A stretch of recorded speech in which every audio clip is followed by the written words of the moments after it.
Hello and welcome to episode 266 of the Clean Energy Show. I'm Brian Stockton. I'm James Whittingham. This week, smoke from our local wildfires near us on the Canadian prairies ruined a hike for one of our listeners in Switzerland.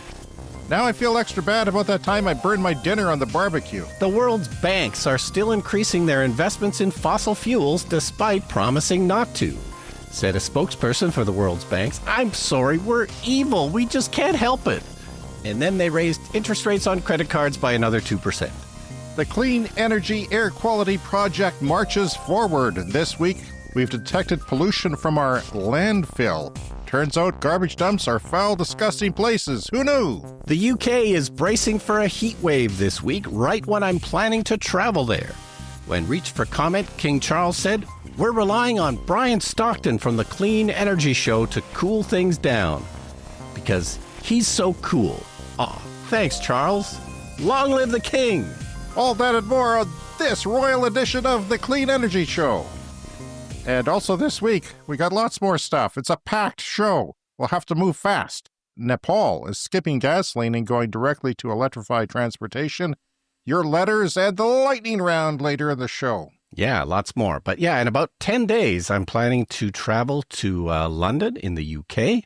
And there's a report this week from Bloomberg about a heat wave that is about to blast London. They're going to get temperatures above 30 Celsius. And, you know, it's classified as a heat wave when it gets this bad in London. Wasn't it a heat wave last time you were there? I'm seeing a correlation here. It was pretty warm. It was high 20s. And I know in 1994, and I've probably mentioned this before, in 1994, I was able to travel through Europe for Utopia Cafe, that TV show that I worked on. And at that time, that was the hottest summer in Europe. And people were still quite surprised by it and not sure how to deal with it. And every hotel was too hot. They're going to pay you not to go there. They're going to send money to you and say, stay home. Yeah. But, you know, anyway, they've had many record-breaking hot summers in Europe since then. And it was kind of like high 20s and sunny last time I was in London. And it looks like it's going to be more of the same and perhaps even hotter. Well, apologies to our UK listeners, because obviously we know the problem. It's global warming, but it may also be Brian Stockton. Yeah, it might be.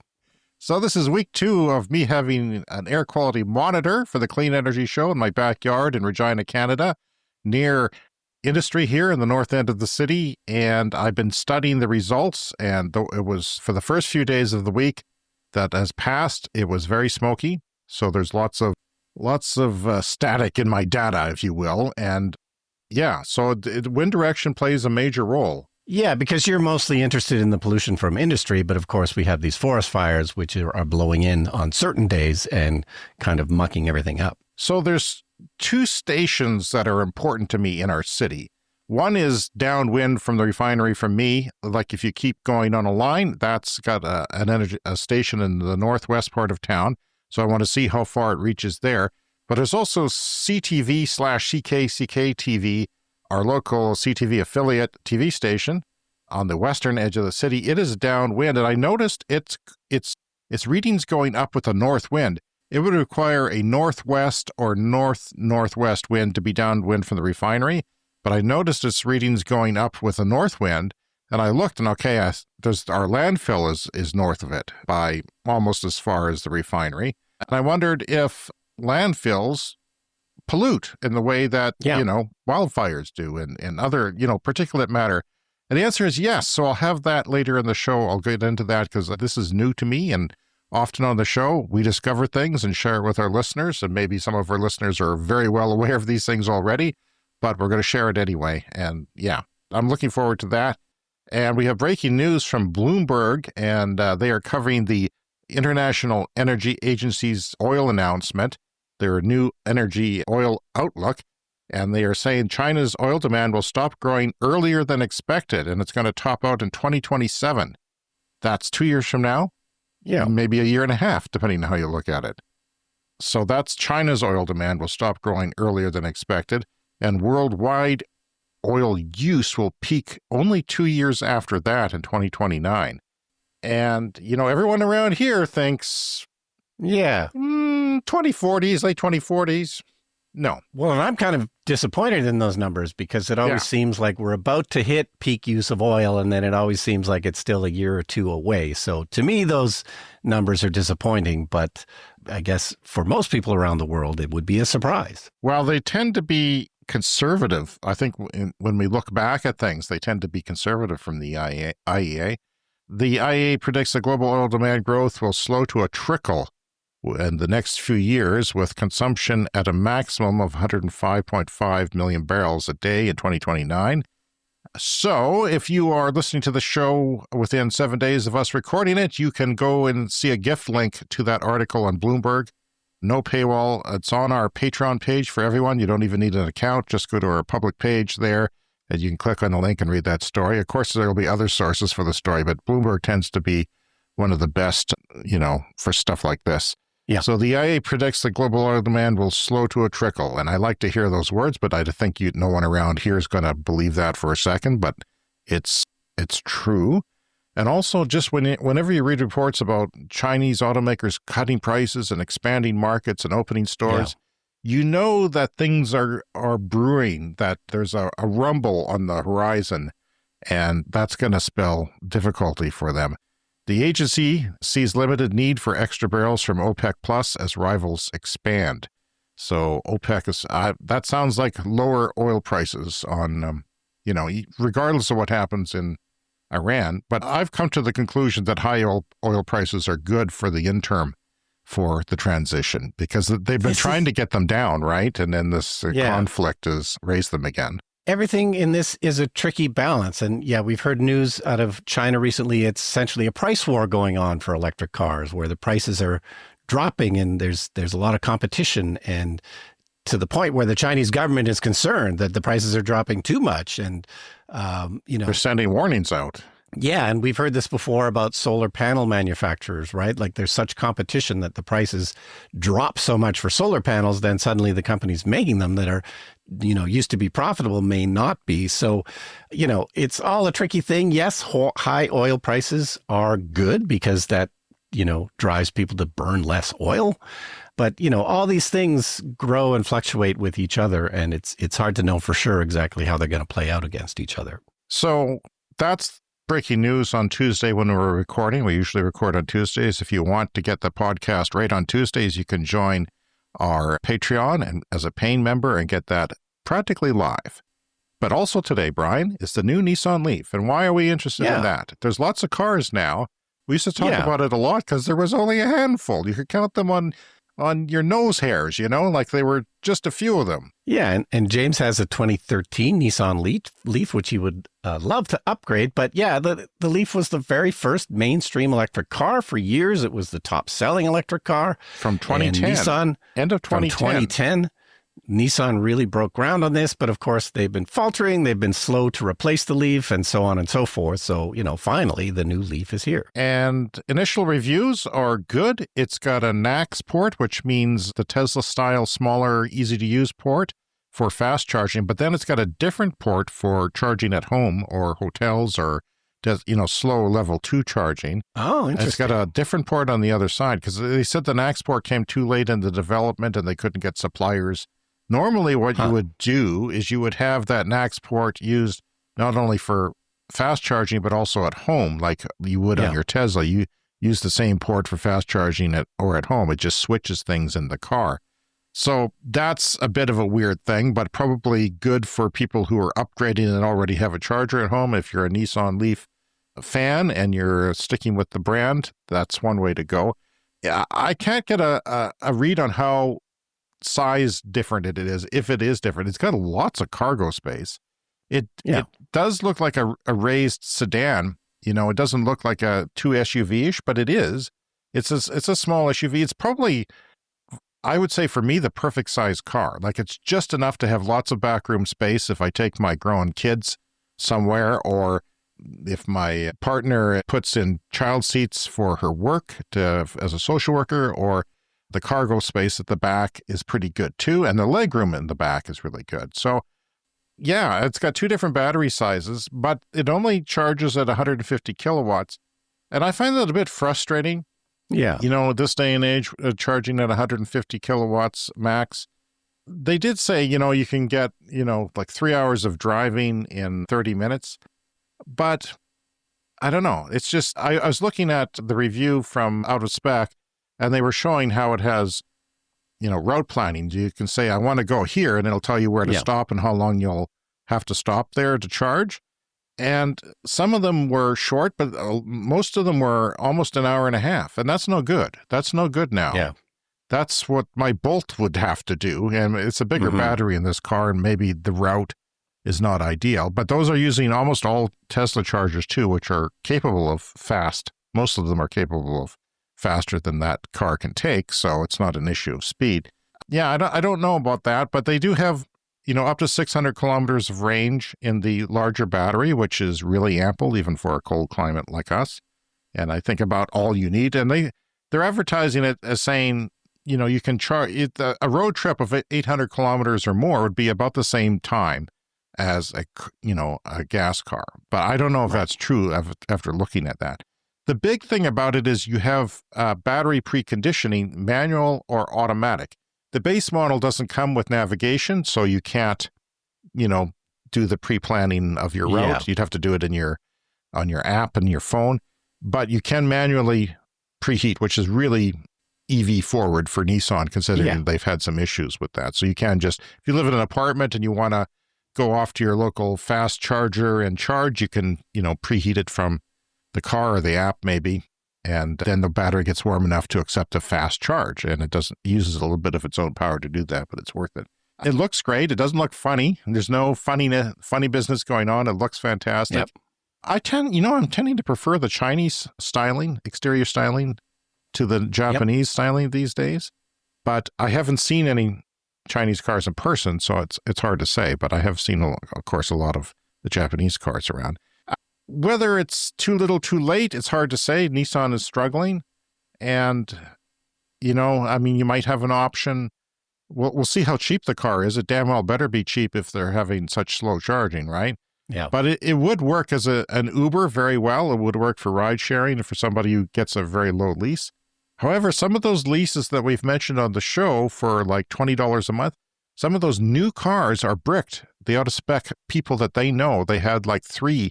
One they had and 2 of their friends were bricked. That means they don't work. They just stop working. Yeah, well, you talked about this a few months ago on the show, that there were really, really cheap leases on the existing Leafs, but I guess for some reason they're dead?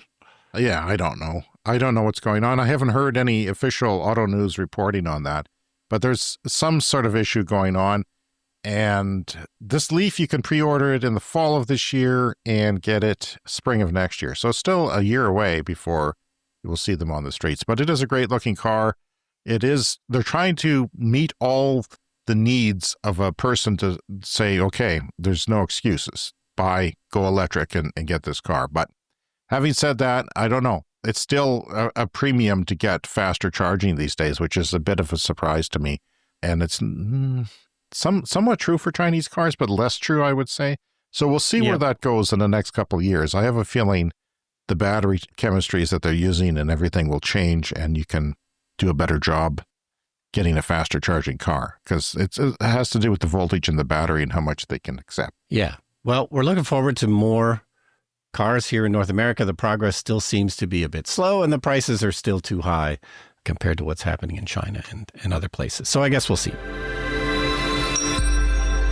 All right, so a couple of stories here from The Guardian. Banks increased funding for fossil fuels in 2024. A total of $869 billion was pledged to fossil fuel firms in 2024. That was up $162 billion from the previous year, when we all know that we all have to stop financing new fossil fuel projects. I mean, we still need oil. We have to admit that, even here at the Clean Energy Show.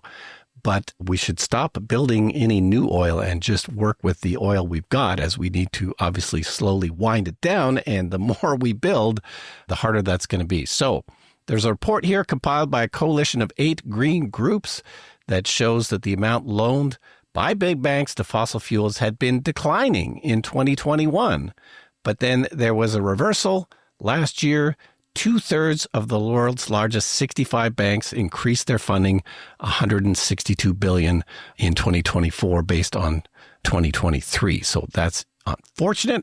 4 of the 5 largest fossil fuel financiers last year were American companies: JP Morgan Chase, Bank of America, Citigroup, Japanese Bank, Mizuho Financial was 4th, and then Wells Fargo. So 4 American banks and a Japanese bank. In total, $7.9 trillion has been financed in fossil fuels since the Paris Accord, which is a very unacceptably large number. Well, we can be discerning in what banks we choose. There is activism around to choose a bank that doesn't support fossil fuels. Here in Canada, we have, 4 major Canadian banks or something like that? Yeah. Plus some credit unions. Well, they're all fossil fuel happy these days. And it seems like as soon as Trump got into office, everyone said, climate's out the window. None of that anymore. We want to make money. Yeah. And I'm with RBC, which is a bank I do not like. Oh, God. They're my most hated bank in Canada. Oh, but the other ones aren't much better. So it's like, well, why would I go to all this trouble to switch to one of the other awful banks? That's the first bank we went to for our first mortgage. And they I think I was doing contract work, so it was just in my wife's name, and they laughed at her and said, you won't be able to afford a lawnmower if you'll be house poor. Well, we went to a different bank, got the mortgage, got into housing, still in it, made a lot of money off the first house, and we had 3 lawnmowers because everyone gave us lawnmowers. So for years, we had more lawnmowers than we knew what to do with, and we had no room for them. So I don't know. I just didn't care for them.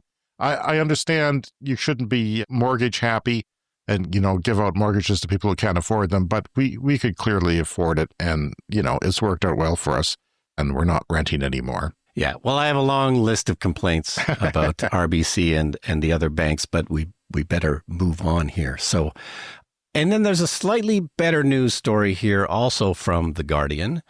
The Inter-American Development Bank is looking to reverse that trend of banks financing fossil fuels. The IABD provides financing of various kinds to the developing world. They are based in the U.S.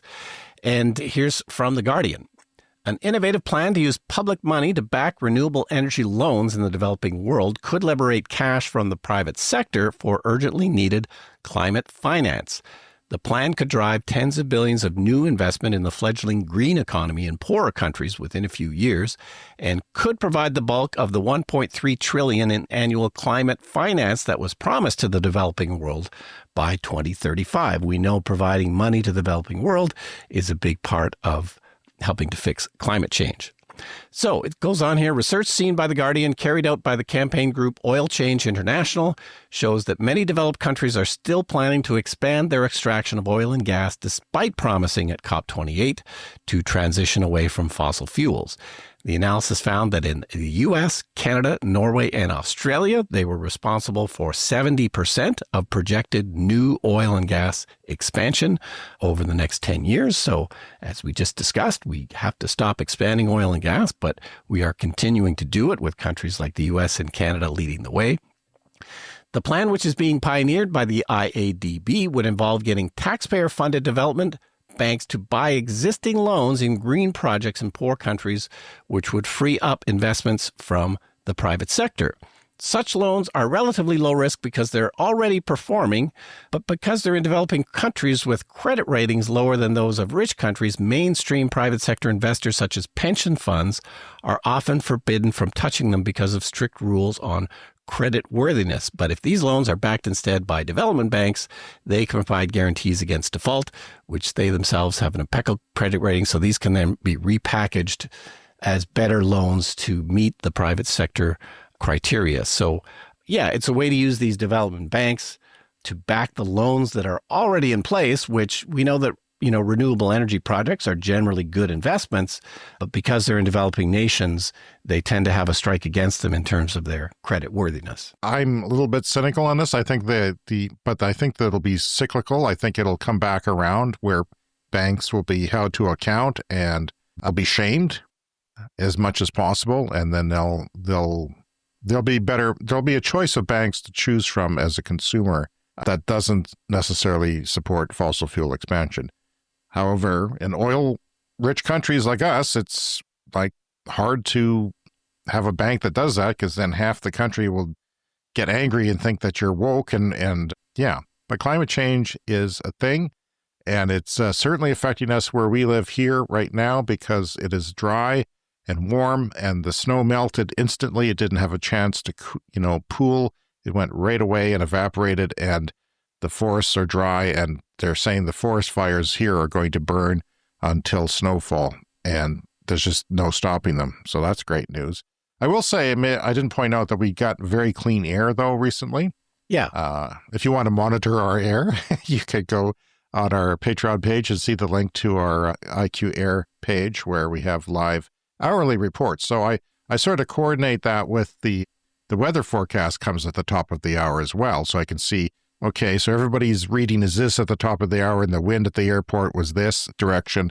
So I can sort of correlate all that. I'm a data nerd now, more so than before even, and looking at that. But yeah, I did learn that landfills have particulate pollution, and they are 5 or 6 kilometers north of the CKCK monitoring station. They have the same station I do. A lot of the stations are purple air, which are cheaper and not necessarily calibrated as well to the American Air Quality Index standard, because there's sort of a mathematical multiplier you have to go through to get there. So you'll see lower numbers on a lot of the stations that are purple air. But CKCK, the TV station, has the same air monitor as the Clean Energy Show, so we can make direct comparisons to that. I actually drove by there because my wife was in Costco across the street for a while, and a long while, actually. A lost feeling in my butt. But I went over there to look, and I couldn't see it anywhere. So I don't know if it's on the tower or if it's in the back of the building. I didn't want to be too... Yeah. There's not a lot of activity because only 3 people work there now compared to the 250 in the 80s. But yeah, I didn't want to be creepy. Yeah, I used to work there in the early 90s for a while, but they won't remember me. Yeah, so I didn't want to be creepy, but I did drive around the parking lot and I couldn't see it anywhere. But yeah, led me to wonder, do landfills emit pollution in the particulate sense of pollution, like PM 2.5? Our air quality monitor here monitors down to PM 1 and also PM 2.5 and PM 10. And those are different things, but the biggest pollution one is usually 2.5. So these landfills, it's about, I would say, roughly 4 or so kilometers east of me. Yeah. So it's on the other side of the refinery. It's the refinery is between me and it, although the refinery is a little bit offset, so the wind direction wouldn't be the same. But maybe if I have a certain wind, it won't be the refinery. If I don't smell the refinery and I see my numbers go up, it could be the landfill.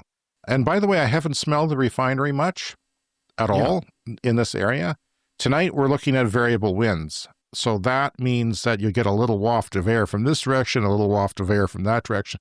And that's usually bad news for breathing the refinery, because usually at some point you'll see all the refinery sort of move over in this direction. But it's not particularly stinky. I don't know what that means. I can only speculate, but it could mean that there are times where they dump pollution where it's really bad, because the book refers to fugitive emissions and things like that. So it's hard to tell, or it could be a different part of their process. But I drove by downwind from it, and it wasn't as bad as it has been at some times. I haven't heard about them improving anything. I would hope that they do, because that book certainly shamed them, but it didn't get a lot of press either. So the people who live near landfills, it's a daily exposure to a cocktail of airborne pollutants, some of them invisible and all of them potentially harmful. The air around landfills can carry methane, carbon dioxide, volatile organic compounds, or VOCs, and particulate matter like PM10 and PM 2.5. So I'll be on the lookout for that. Very cool that I can be on the lookout for such things and have that measured. These pollutants don't just smell bad. They can cause serious health issues, from respiratory problems and asthma to cardiovascular and even neurological impacts, just like the refinery. Refinery can cause neurological impacts.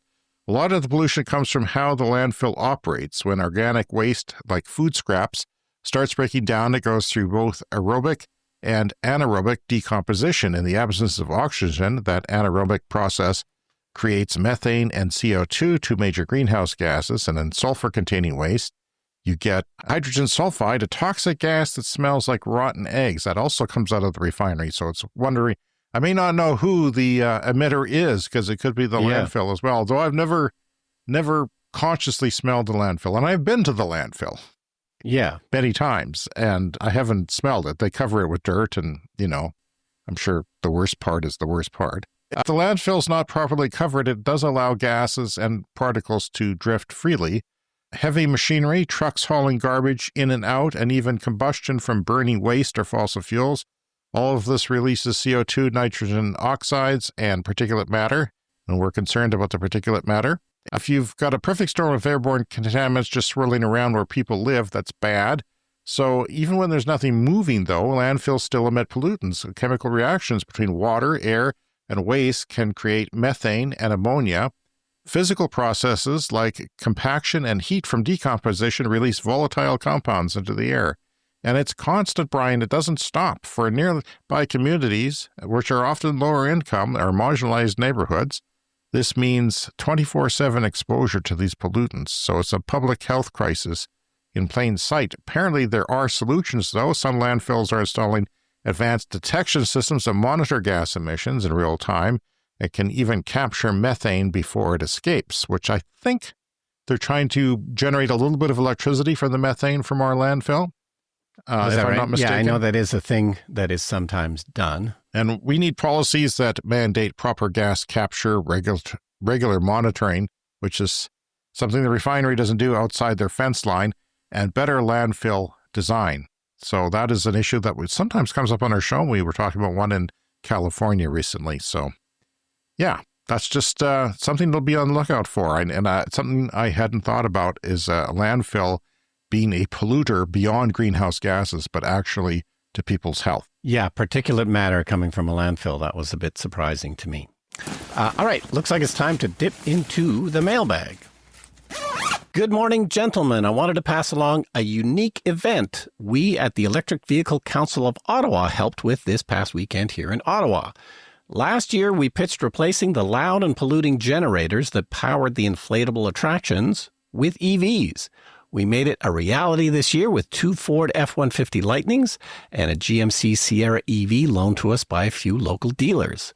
The 3 trucks worked about 25 hours each over the 3 days, with only the Lightning's smaller batteries needing a top-up on Saturday night. And they've posted some pictures on the website. That's evco.ca if anybody wants to have a look.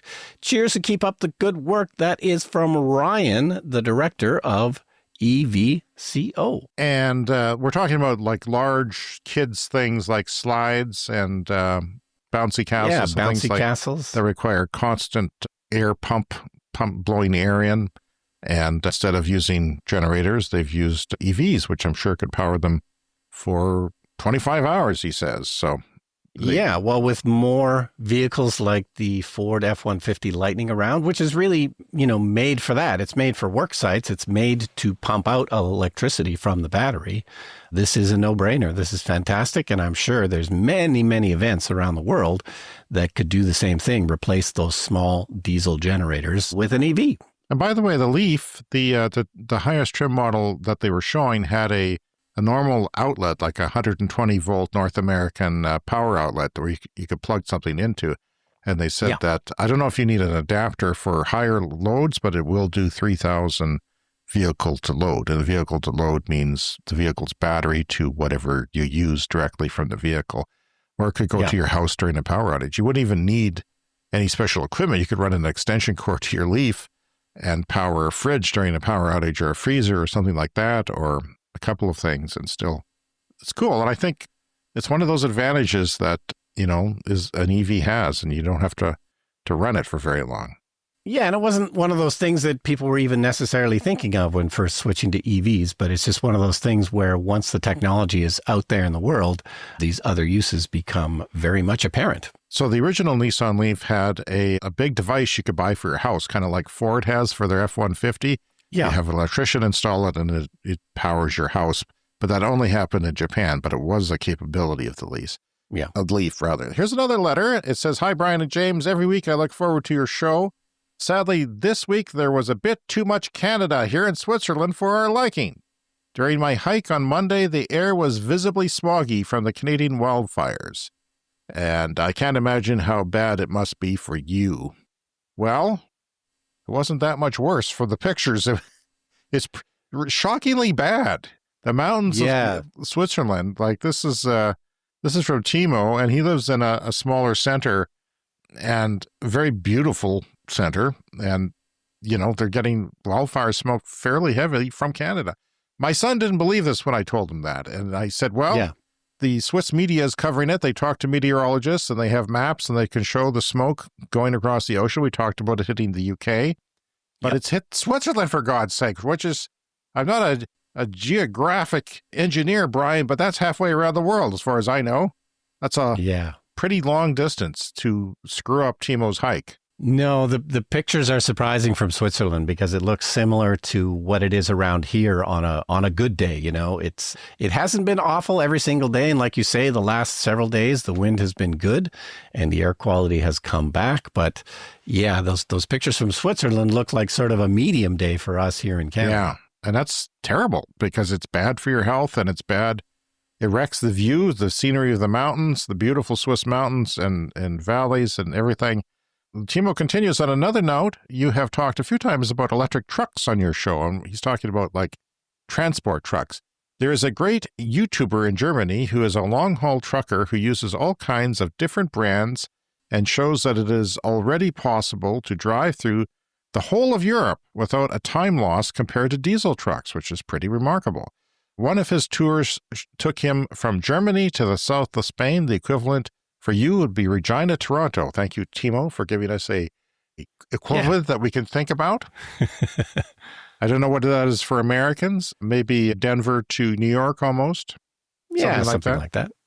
He manages this without megawatt chargers, just regular CCS chargers that charge up to 400 kilowatts.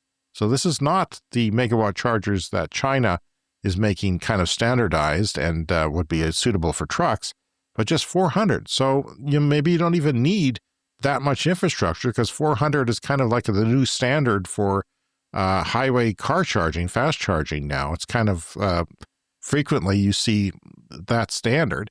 So here are two videos I can recommend. They are in German, but the auto-translate or subtitles work pretty well. And this is the electric truck convoy to Switzerland, or to Sweden, pardon me. And I'm going to play this live. That I can now be on the road with the Polar Express, and I'll just finish it up quickly now. So that is the translated voice. I'm allowed to be on the road with it for 3 weeks now. A really nice tractor unit in that lovely gray. And this is the original voice. Ich merke gerade, die Schilder müssen noch rein, das Elektro-Tracker-Schild. Und ich habe jetzt, das ist schon krass, wenn man jetzt natürlich auch ganz mal gewerblich damit unterwegs ist. I mean, that's pretty impressive. And the reason why I bring it up, Brian, is because we got a notice from our YouTube channel that we can do this soon. So we'll have that option of translating, which is exciting to me, but it's still early days, and you can hear him going, really loud every 3 seconds in some parts of that video. But in the English translation, but we're very close to allowing them to clone our voices and be able to put, because we can put our podcast, it is on YouTube as audio and a video podcast. The video podcast is shorter, but the audio podcast is there, and people YouTube's pushing audio podcasts and video podcasts, and so is Spotify pushing video podcasts. But yeah, we'll be able to reach the world. I mean, we are around the world except for China, for example. Yeah. It's really weird to get into China, but I imagine one day we'll be able to if we want to. You have to show your passports on an image to get into China to put your podcast there. It's really weird. Really? Yeah, wow. It was a very surreal, strange process when I looked it up. So yeah, there's also, he has a video on the top 10 battery electric construction machines, which is becoming a thing now. And he says, my local trucking company in Frauenfeld also already has 28 fast charger spots for trucks. So that's quite a few. And they have more than 30 electric trucks in use. So these trucks are transport trucks that are doing long haul transportation. And we're very close with battery improvements and everything like that to, I don't think hydrogen trucks are ever going to be a thing. We've said that for a long time because it's a lot easier to put in a charger than it is a hydrogen station and truck the hydrogen there and compress it and make it green hydrogen as well. Yeah, and with everything being denser in Europe, everything's a little closer together. The highway infrastructure is very well developed. The charging infrastructure is very well developed. Here in North America, we still have vast expanses that we sometimes have to cover, but it would make sense that this kind of electric trucking would take off in Europe first. Thank you, Timo from Switzerland. We appreciate your letter. Thanks for taking the time. And everyone else, we'd love to hear from you. Contact us at Clean Energy Show, all one word, cleanenergyshow@gmail.com. You can leave us a voicemail online at speakpipe.com/cleanenergyshow and join the conversation on our Patreon page and get access to additional content. And you can drop us messages there and comments, and we'll read them for sure. Okay, a story here from Electrek. We've talked a lot about solar canopy projects over the last couple of years, and I just always love these kinds of projects because it shows that there's more than one benefit from solar panels. There's more than one use for solar panels, and you end up with a clean energy system that is overall better. Like it's not any kind of a hindrance or a pain in the ass to go solar. You end up with a better system in the end. So this is the city of Pendleton, Oregon, and they just opened up their new solar canopy at the wastewater treatment plant. So it's not a huge project. It's 240 kilowatts, and it goes over the Pendleton Wastewater Treatment and Resource Recovery Facility, and they're expecting it to generate about 325,000 kilowatt hours annually. That's about 30% of what the facility uses, so it doesn't cover everything. But the superintendent said the solar canopy not only helps reduce our energy costs and environmental footprint, but it also enhances the performance of our wastewater treatment facility in ways that benefit the entire community. The new canopy does more than generate clean power. It shades the facility's chlorine contact chamber, which helps cool down the water, improve effluent quality, and support a healthier aquatic ecosystem. It's a smart pairing of infrastructure and sustainability. The funding comes from state grants, the Oregon Department of Energy, and other utility incentives, city resources, and they already have plans to put in battery storage there as well. All right, let's talk about Nepal. This is from Clean Technica, and it's a country you probably wouldn't think about we'd be talking about for EVs. It's a beautiful mountainous nation, Nepal. It is making an ambitious leap, though, not just catching up with electric vehicles revolution that's going on, but leapfrogging over fossil fuel dependence entirely. Wow. It's saying, no, we don't need gas. We're going from non-fossil fuel transportation to electrified. So that's the way to go. Just like some countries are going from landlines they're skipping landlines and going to cell phones because it's just easier that way. Now that the access is coming to them. And they're doing it with hydropower, lots of it. Nepal generates nearly all of its electricity, around 98% from hydropower. And that makes it one of the cleanest grids in the world. And instead of building a fossil fuel transport system first, then trying to electrify it like most countries, Nepal is skipping straight to EVs. And you're seeing electric buses replacing diesel ones in Kathmandu. And even those iconic tuk-tuks, they're going electric too. And they're going to be cleaner and quieter, of course, and healthier transportation. You don't have to breathe the stink, the bad things that we're talking about more often on this show. It's a country that has suffered from deadly air pollution and expensive fuel imports for years because a lot of countries that don't have fossil fuel, not only they have them themselves for mining it, but also refining. Some countries have it, but they can't refine it, and they get stuck, like Ethiopia, which said, enough, we have our own gas, but we can't refine it. Goes away, comes back really expensive, and they banned new fossil fuel cars from coming into the country. And the ambition goes even further in Nepal. They want to electrify not just vehicles, but cooking too. And they want to do this by 2030. If successful, this would cut emissions drastically and improve health outcomes, especially for women who traditionally cook with wood or gas in the country. There are challenges. Charging infrastructure is still developing. Big deal. If you got hydro up the yang, you can put up some chargers. I don't care. It's not that big of a deal. The electric vehicles are expensive for many in Nepal, but there's political will, and even more importantly, there's public buy-in. The shift is already visible in the streets. Nepal shows that what's possible when clean electricity is the foundation. They don't just have a huge economy for sprawling cities. They don't have a huge economy or sprawling cities, but what they do have is a vision for a cleaner and self-reliant future, which is encouraging when people do this, and they have the courage to go for it, and some countries don't. But the buy-in is big, and that's an important part of the story here. And it's not just innovation, it's a story of resilience, adaptation, and smart planning.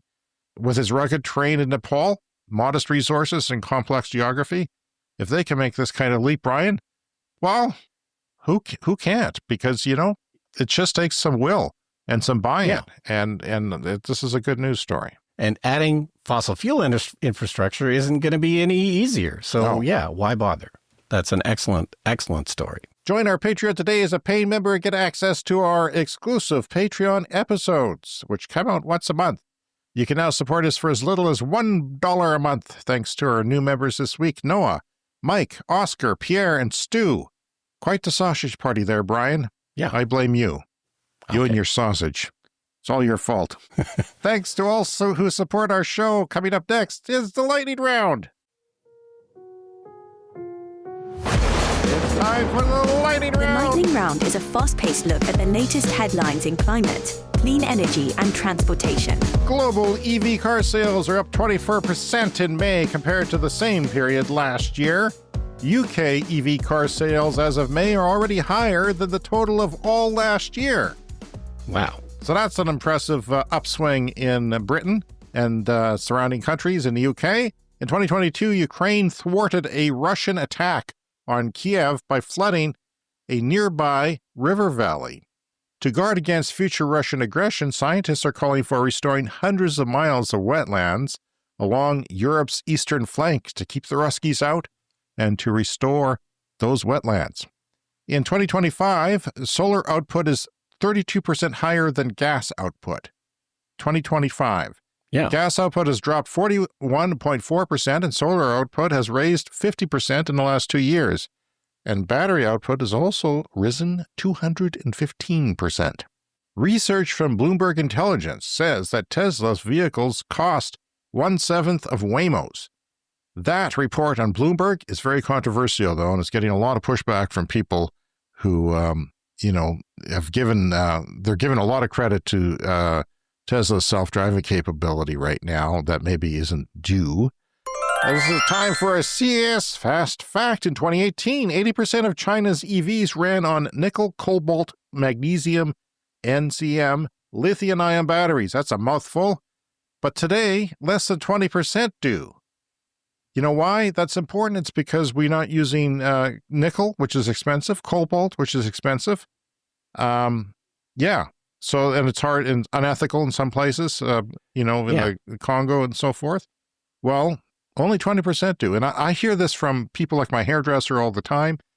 And, it's just it's not the case. Things are changing, and you can't even use that argument anymore. India's coal-fired power is down 9.5% May on an annual basis. That is in the month of May this year compared to last year, marking the sharpest year-on-year decline ever, excluding COVID. That's a caveat. Because renewables surged to a record high, up 17.2% from a year earlier. They're already pretty darn high to reach the highest share of power generation ever, and that story is from Reuters. Waymo now has a quarter of the rideshare market in San Francisco, nearly half of Uber's volume. Chinese solar giant Longi unveiled a new 700-watt solar panel with 25.9% module level efficiency. Do you know how many watts the solar panels on your roof are? I think mine are about 280. Yeah, mine are, something like that, 280, something like that. Something like that. I can't remember, but ours probably have an efficiency of 20% or less. Yeah. So this same panel, well, for one panel would produce, twice the power and then some. And the efficiency of it is a lot higher. So it's to be 6% over the lifetime. That's a lot more electricity. And it's more than 6% because the module efficiency is like a quarter higher than the older ones. So we're starting to see the price is a question too. They're probably more expensive, but they're not as expensive as they would be. So they're actually making more power with more per panel, and they might cost a bit more, but they don't cost as much as the extra power you get from them. Yeah. So these are back contact solar cells known for high efficiency and compatibility. They have led efficiency rankings since SunPower's 20.3% record in 2007. Now, panels that were made in 2007 and put up around the world were not anywhere near 20.3%. They were probably 16, 17, 18% at best for years to come after that. But yeah, these panels are largely one large black surface. There's not these little cells and modules you see inside them. World Bank lifts a ban on funding nuclear energy. The last time the World Bank approved a nuclear energy electricity project was 6 decades ago. Since then, the World Bank and other multilateral development banks had completely stopped supporting nuclear. So Geely's AE200 is one of those eVTOL things that take off vertically with electric power and batteries and then move forward. They're like a drone/helicopter for people. And they are going to be the first eVTOL to get an airworthiness certificate and realize commercial operation. So this is Geely's a car company in China, and they're making these things that will take off, and they're going to be able to give you rides. Yeah. And it's a pretty crazy world, that. But I don't want these things flying over my house. I already got the police plane cruising over my house constantly. Yes, so close to the Jetsons' future of flying around. So the idea is to take people from like Manhattan to JFK. Yeah. In a fraction of the time, of pretty cheaply, like $50 for a trip somewhere. All right. And that is the show for this week. You can contact us, cleanenergyshow@gmail.com. On social media, we're Clean Energy Pod. And find us, please, on patreon.com/cleanenergypod. We also have a merch store, and you can buy some hats and t-shirts and so forth. And remember to hit the follow or subscribe button and get new episodes every week. And those links are in your show notes. Thanks to all of our Patreon Clean Club executive members, Green Bastard Brent Rowley, who get a shout out every week. Thank you to all who are supporting our climate positive content. We'll see you again in 7 days. See you next week.